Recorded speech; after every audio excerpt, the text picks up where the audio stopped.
Hello বন্ধুরা, তো first আমরা এই গাজরের পায়েসটা বানানোর জন্য আমি এখানে ঘিটা দিয়ে দিচ্ছি। দেখুন এখানে আমি ঘি দিয়ে দিচ্ছি। এটা কিন্তু গাজরের পায়েস, হ্যাঁ, নট হালুয়া। তো আমি এখানে ঘিটা দিয়ে দিলাম। ঘিটা ভালো করে এখানে একটু ছড়িয়ে নেব, পুরো কড়াটাতে ছড়িয়ে নেওয়ার পর আমি একটু এবার গাজরটাকে একটু এর মধ্যে একটু ভেজে নেব, ঠিক আছে। গাজরটাকে ভেজে নেওয়ার পর সেটাকে তুলে নিয়ে এই যে আমাদের গাজর রেডি আছে।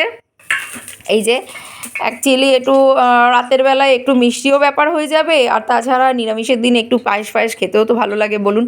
তো আজ আমাদের নিরামিষ, তো এখানে দেখুন গাজর আছে, এখানে যে ঘি আছে।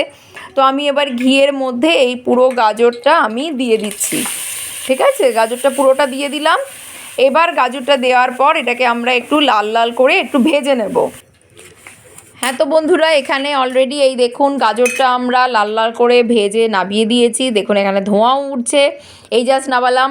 এখানে গোবিন্দভোগ চাল নিয়েছি একটু পায়েসে আর একটু টেস্ট হওয়ার জন্য। এখানে আমি একটা গুঁড়ো আমুল দুধ নিয়েছি, আপনারা চাইলে কনডেন্স মিল্কও নিতে পারেন, যার যেমন ইচ্ছা।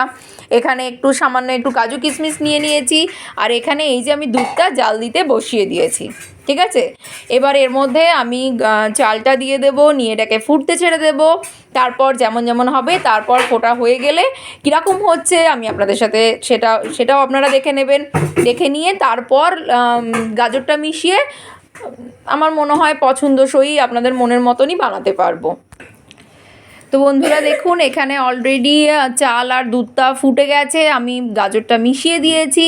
মেশানোর পরে এরকম সুন্দর দারুণ কালারের গাজরের পায়েস রেডি হয়ে গেছে। অসাধারণ স্মেল ছাড়ছে, সত্যি আপনারা তো কেউ সামনে নেই আমার। তো এটা হয়ে গেল গাজরের পায়েস। আমাদের গাজরের পায়েস অলরেডি রেডি। আরও আমরা অনেক নতুন নতুন জিনিস নিয়ে আসবো, এবং আপনারা কাইন্ডলি আমাদেরকেও জানাবেন যদি কিছু জানানোর থাকে, তাহলে আমার ভীষণ ভালো লাগবে। আজকের মতো টাটা।